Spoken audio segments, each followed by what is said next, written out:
Bienvenue à ce nouveau tutoriel numéro 4. Depuis le début de l'année 2018, je vous ai proposé divers défis infographiques accompagnés de tutoriels qui étaient sous forme de vidéos explicatives. Dans ces vidéos, je vous ai montré plusieurs techniques à utiliser sous Photoshop pour travailler entre autres avec les calques et les masques. On a travaillé les calques et les masques dans les deux premières vidéos. Et je vous ai aussi montré à utiliser les outils pour faire une sélection, pour extraire un sujet, puis par la suite le redimensionner dans le tutoriel numéro 3 au pays des géants. Pour le prochain défi infographique, vous deviendrez une vedette d'un film hollywoodien. Et pour y parvenir, je vous invite à faire une recherche sur Internet pour trouver une image d'un poster de film qui vous plaît ou un film que vous avez déjà vu. Et vous allez substituer le visage de l'acteur ou de l'actrice par votre propre visage ou celui d'un ami ou d'un parent. En 2014, Robert Lapointe nous avait lancé ce même défi qui était très original. Et voici maintenant l'exemple que j'avais réalisé à cette époque. Et on va aller voir sur Photoshop pour réaliser le défi en tant que tel. Alors, je vous invite à me suivre sur Photoshop. Je vais vous montrer de quelle manière je me suis pris pour réaliser ce poster. Et par la suite, vous pourrez réaliser exactement la même chose, évidemment, en vous assurant de suivre les bonnes techniques. Mais ce qui est important, et puisqu'on fait de la photographie, vous aurez à analyser l'éclairage utilisé, d'où provenait la lumière, quel était l'angle de la caméra, quelle était la focale utilisée ou à peu près, et tenter de reproduire le plus fidèlement cette photo de manière à ce que l'intégration soit la plus harmonieuse possible. Alors, allons à l'ordinateur sur Photoshop pour vous montrer comment on réalise ce genre de défi et par la suite, je vous laisse utiliser les techniques déjà acquises pour pouvoir réaliser cette intégration. Voyons les photos que j'avais prises à l'époque et ensuite de ça, on s'en va sur Photoshop. Alors la première chose qu'on va faire pour pouvoir sélectionner ou trouver notre poster, c'est d'aller faire une recherche sur Google. Je vous invite à entrer peut-être quelque chose comme film poster. En anglais, souvent on trouve quelque chose de plus intéressant qu'en français. Et je vais cliquer sur images pour voir les images de poster. Et je vois ici que j'ai une panoplie de choix que je pourrais choisir et changer mon visage. Comme ici, Schwarzenegger, je pourrais prendre ce poster-là. Moi, ce que j'avais fait à l'époque, c'était de prendre le poster de Oblivion, donc O-B-L-I-V-I-O-N. Voilà. Et j'avais sélectionné, je crois, celui-ci ou quelque chose qui se ressemblait. Bon, je retrouverai peut-être pas exactement le même poster qu'à l'époque, ou c'était peut-être celui-ci. Ouais. Alors, j'avais sélectionné un poster comme celui-ci, en m'assurant toutefois que la taille qui est affichée dans le bas du poster était quand même suffisamment grande. 342 par 438 pixels, c'est vraiment trop petit. Ce que j'avais fait, c'est que j'avais sélectionné ou tenté de trouver un poster dont les dimensions étaient beaucoup plus grandes. Alors, en faisant des recherches, ici, parfois, on réussit à trouver un poster dont les dimensions sont beaucoup plus intéressantes. Et c'est bien important d'avoir un poster dont les dimensions sont imposantes parce qu'on va travailler quand même avec des fichiers d'images de grande dimension. Alors, je pourrais très bien sélectionner celui-ci, mais je l'ai déjà dans mon ordinateur. Mais je pourrais très bien dire, bon, je vais voir le poster et je le télécharge. OK? Une fois qu'on l'a téléchargé, on le garde dans nos images et puis on va pouvoir ouvrir cette image-là comme notre image de référence pour, par la suite, intégrer notre visage et le remplacer. Voilà pour la portion Google ou recherche sur Internet pour pouvoir trouver une image de poster. Une fois que notre image de poster est sélectionnée, on passe à l'étape suivante. Une fois l'image de mon poster téléchargée, je peux l'ouvrir dans n'importe quelle application, que ce soit Photoshop ou autre, pour pouvoir visualiser l'image.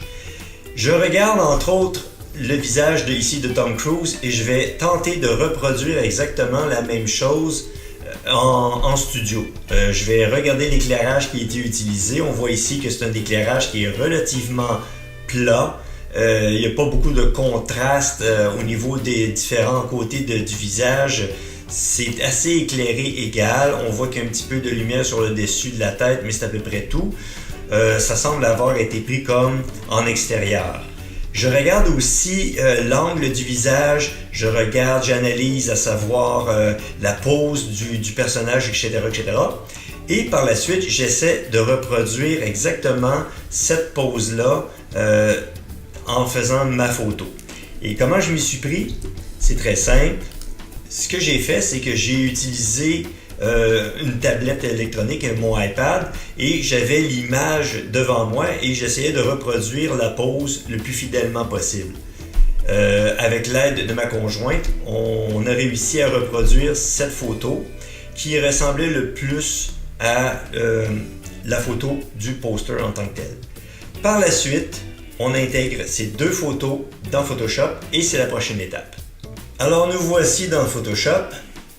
Je vais commencer par ouvrir les deux images sur lesquelles je vais travailler, c'est-à-dire le poster que j'ai téléchargé d'Internet et la photo que j'ai fait en studio qui représente le visage ici que je vais remplacer sur mon poster.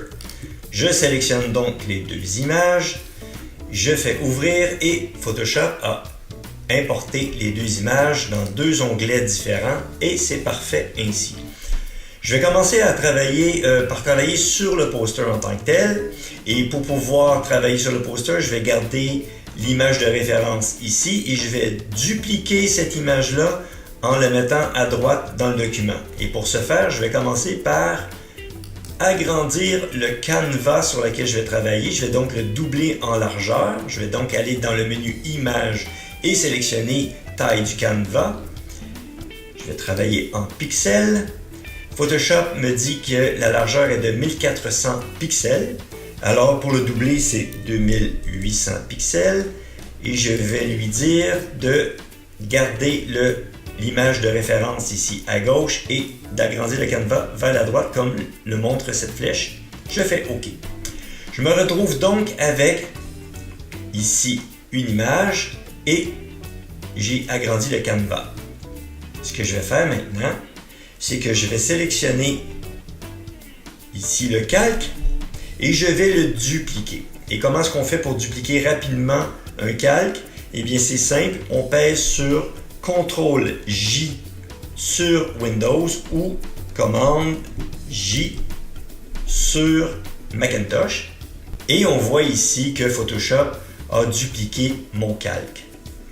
Je vais utiliser l'outil de déplacement, sélectionner le calque en tant que tel et le déplacer vers la droite jusqu'à ce que ça corresponde à la ligne d'intersection ici. Bon, une fois ceci étant fait, j'ai ici mon image de référence qui se trouve à être l'arrière-plan ici et j'ai le calque sur lequel je vais travailler et changer le visage de Tom Cruise par le mien. Et pour ce faire, je vais commencer par aller dans l'image, la photo que j'ai faite en studio de moi-même et je vais sélectionner le visage seulement, je n'ai pas besoin de l'ensemble du corps.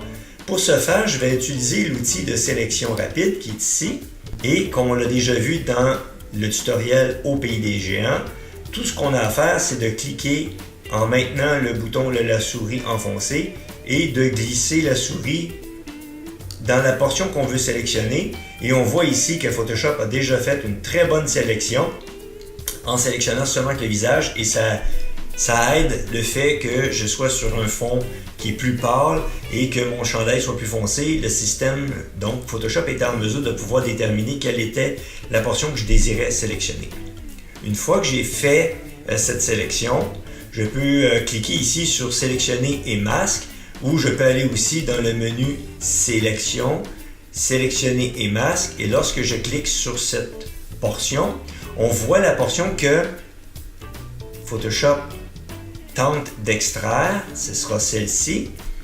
et me donne à la droite des possibilités d'amélioration ou d'ajustement.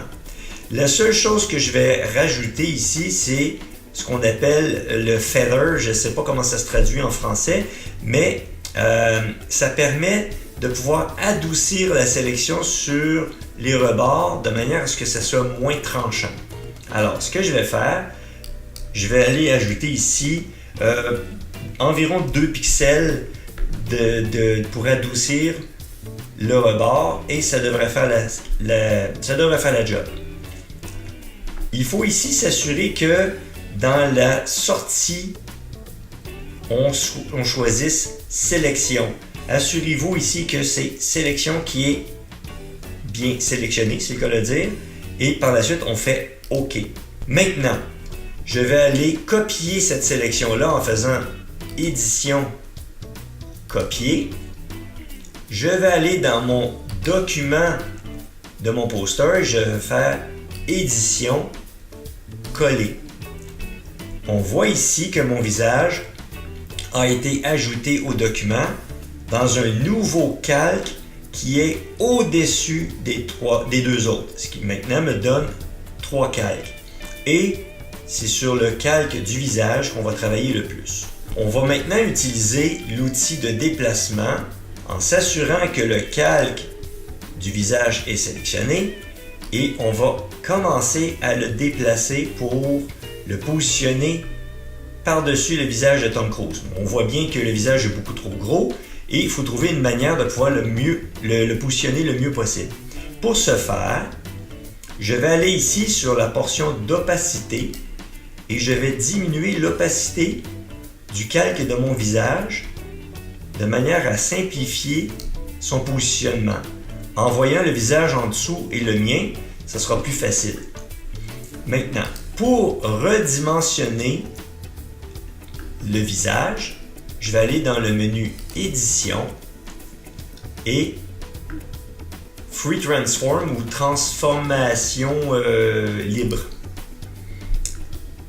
Photoshop fait apparaître ici un carré autour du visage et à l'aide de la touche majuscule enfoncée, je presse sur majuscule et je prends un des 4 coins et je commence à glisser pour rapetisser le visage pour à peu près la bonne taille.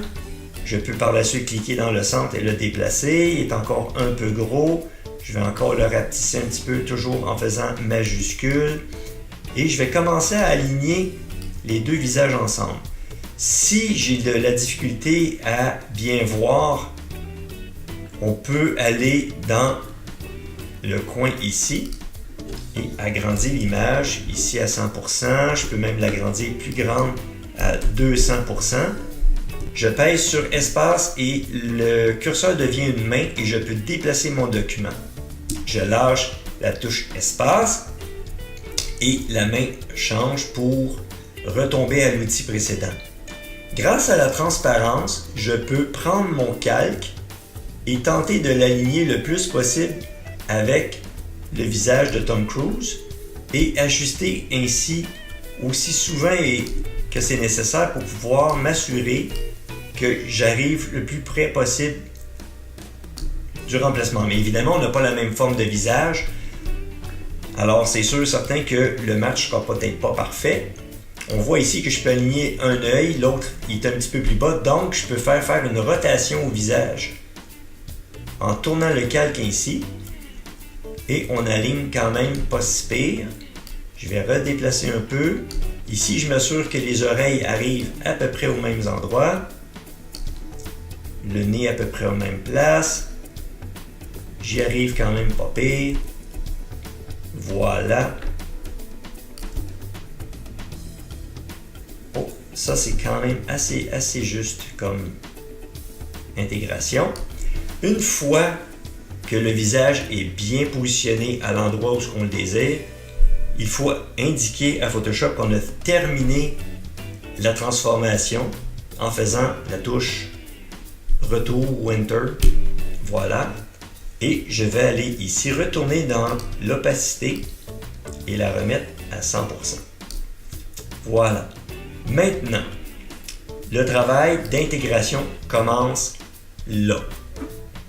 Pour ce faire, la première chose que je vais faire, c'est de commencer à éliminer une portion du cou ici, parce qu'on voit bien que le cou passe par-dessus les vêtements.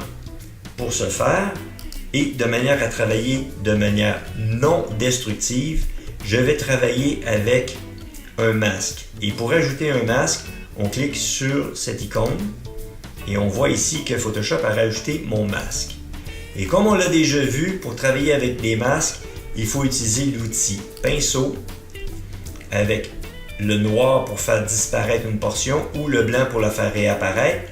Et on ajuste la taille du pinceau. Bon, ici, il est à 3 pixels, c'est un peu petit. Je vais travailler avec une taille de pinceau beaucoup plus grande.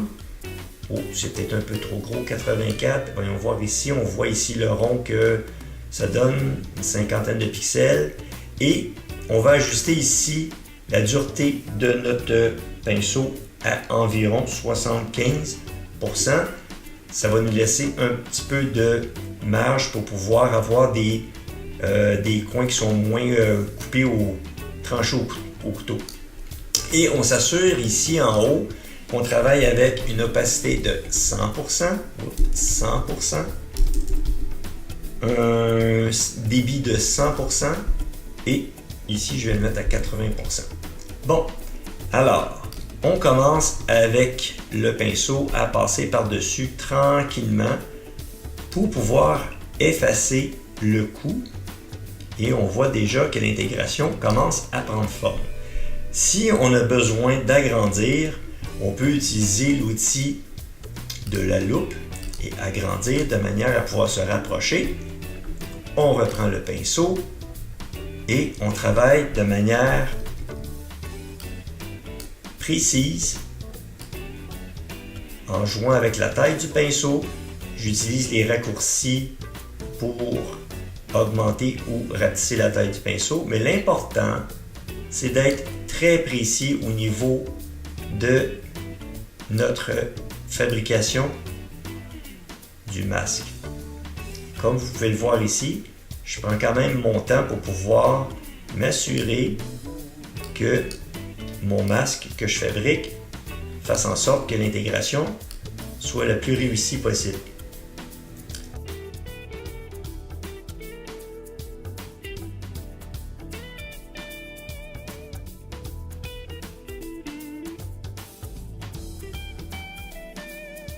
Bon, alors voilà. J'ai ici donc mon visage intégré. On voit bien évidemment que ça ne correspond pas du tout pour l'instant, mais on va améliorer le tout dans quelques instants. Pour ce faire, je vais donc me rapprocher encore de nouveau. Je vais commencer à travailler pour pouvoir lui donner l'aspect que je désire pour que ça ressemble le plus possible au côté gauche. Pour ce faire, je vais commencer à travailler sur les teintes, sur la saturation, etc., etc. Mais je veux affecter seulement le visage et non pas l'ensemble du document. Pour ce faire, Photoshop offre des outils exprès pour ça. Et c'est ce qu'on appelle des calques d'ajustement. Et pour ajouter des calques d'ajustement, on utilise le petit outil qui est ici en bas, on clique dessus et Photoshop nous présente une liste d'options qui sont disponibles. Probablement que dans la vidéo, vous ne verrez pas les options au complet, mais il existe une panoplie d'options qui apparaissent dans l'écran. Moi, ce que je vais faire, c'est que pour pouvoir travailler la saturation, je vais utiliser l'option qui s'appelle saturation, entre autres. Il y a Hue and Saturation, mais il faut laisser utiliser cette option-là. Et on voit ici qu'il y a un masque, pas un masque, mais un calque d'ajustement qui vient d'apparaître au-dessus de mon calque où il y a le visage. Et on voit ici les contrôles qui appartiennent à ce calque-là d'ajustement. La première chose que je vais faire, c'est de travailler la saturation pour la diminuer pour que ça ressemble un peu à la saturation qu'il y a dans le poster. Et on voit que c'est presque du noir et blanc. Mais là, le problème, c'est qu'au fur et à mesure que je travaille avec la saturation, on voit que c'est le document au complet qui est touché. On le voit ici lorsque je diminue la saturation ou lorsque je l'augmente. Alors, de manière à faire en sorte que Photoshop sache qu'on veut travailler seulement sur la saturation du visage, il faut positionner ici notre curseur ici, entre les deux, et presser la touche Alt. En faisant ceci, une petite flèche apparaît et cela indique à Photoshop que l'on veut faire en sorte que le calque qui est ici affecte seulement le calque qui est juste en dessous.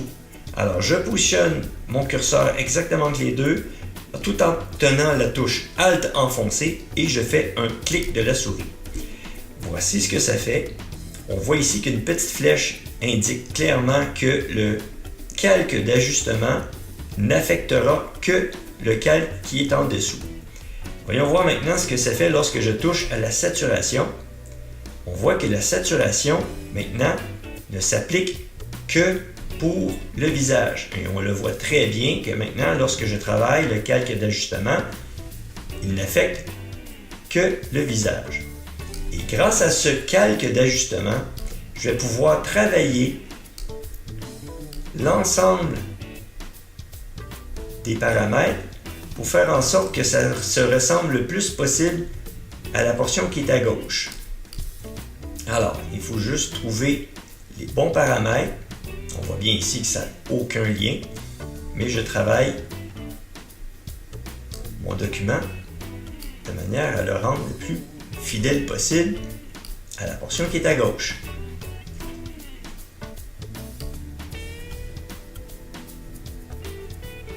Alors, je vais faire ça vite un peu. Ça ne sera pas parfait parce qu'il y a du travail de recherche pour pouvoir trouver le plus près possible les bons paramètres. Mais je vous invite évidemment à travailler votre document le plus longtemps possible pour pouvoir trouver les bons paramètres. J'ai utilisé ici la saturation. Je vais maintenant ajouter un nouveau calque d'ajustement, mais cette fois-ci, je vais travailler avec la balance de couleur et je vais faire exactement la même chose, c'est-à-dire qu'avec la touche Alt enfoncée en tenant le curseur positionné entre les calques, je vais cliquer de manière à dire à Photoshop que ce nouveau calque d'ajustement n'affecte que mon visage ici. Et avec les curseurs qui sont ici, je vais essayer d'aller chercher les teintes les plus proches possibles du visage ici à gauche. Et je peux travailler aussi à réajuster au besoin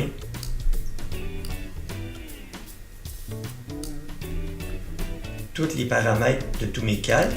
Et je vais rajouter un dernier calque d'ajustement qu'on appelle les niveaux. Alors je vais aller chercher le niveau. On voit ici que c'est écrit niveau. Je vais encore dire à Photoshop que je veux que le nouveau calque d'ajustement n'affecte le visage. Et grâce au niveau qui est sélectionné ici, je vais voir à ajuster les niveaux pour que ce soit le plus proche possible du calque original ou de la photo originale. Bon. Voilà, ici la balance des couleurs, je vais peut-être le rendre un peu plus rosé. Et je vais peut-être rajouter un dernier calque pour ce qu'on appelle les contrastes. Alors les contrastes, c'est ajouté ici. Je vais jouer avec les contrastes pour contraster encore plus mon document.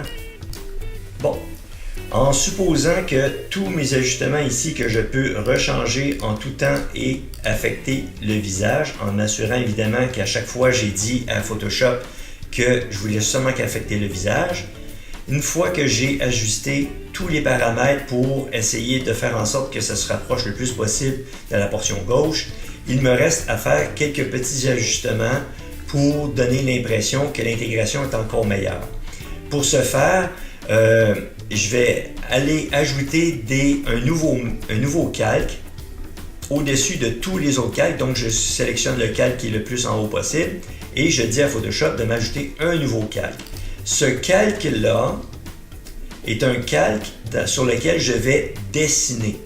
Et je vais dessiner comment? Tout simplement avec les outils comme ici le pinceau.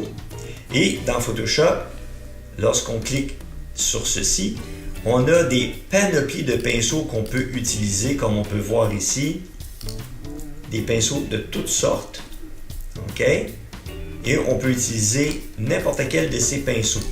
Et ce qui est intéressant, c'est que grâce à ces pinceaux, on peut rajouter des effets. Comme exemple, ici, j'ai un pinceau qui me permet, je vais replacer mon document, qui me permet de peindre en rajoutant comme je vais le faire ici, là, de la saleté.